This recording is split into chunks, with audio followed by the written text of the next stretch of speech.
Make sure to subscribe to this channel for more videos like this.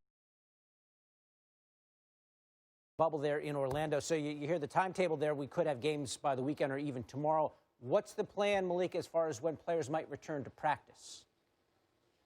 Well, some players are thinking that they might actually be able to get some shots up today. It's a little bit cathartic for them after the emotional 24 hours, 48 hours, even for some of them 72 hours that they've had since the video of the shooting of Jacob Blake began to circulate. What I'm hearing is that some teams may actually get together as a group today to get some shots up, to do some light work, but a lot of guys just really aren't in the frame of mind quite yet to be going through schemes and defensive patterns and their offensive systems.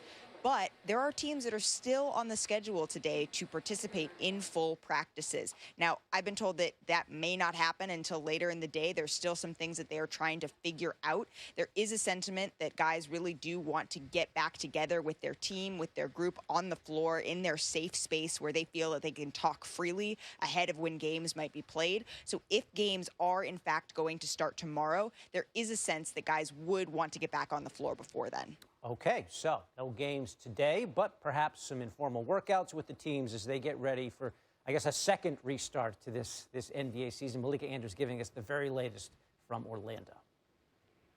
More perspective on this, we welcome in our Jen Lada, joining us from Miller Park in Milwaukee. Jen, the Brewers have a doubleheader scheduled for today.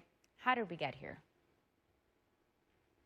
Well, yesterday, Toni, it was Christian Yelich who was walking into Miller Park when he learned about the Bucks deciding not to play in their playoff game in Orlando. Things evolved pretty quickly from there. I'm told that they were able to speak to some of the Reds players before they even had the team meeting. There are a couple of Reds players who are former Brewers, so they had a good relationship with them, Wade Miley and Mike Moustakas. Those guys said, whatever you decide to do, we're with you. So early on, a sign of unity from the team that they were supposed to play. Then they had that team meeting that they referenced. A few guys were able to speak, and they were unanimous, as the players mentioned.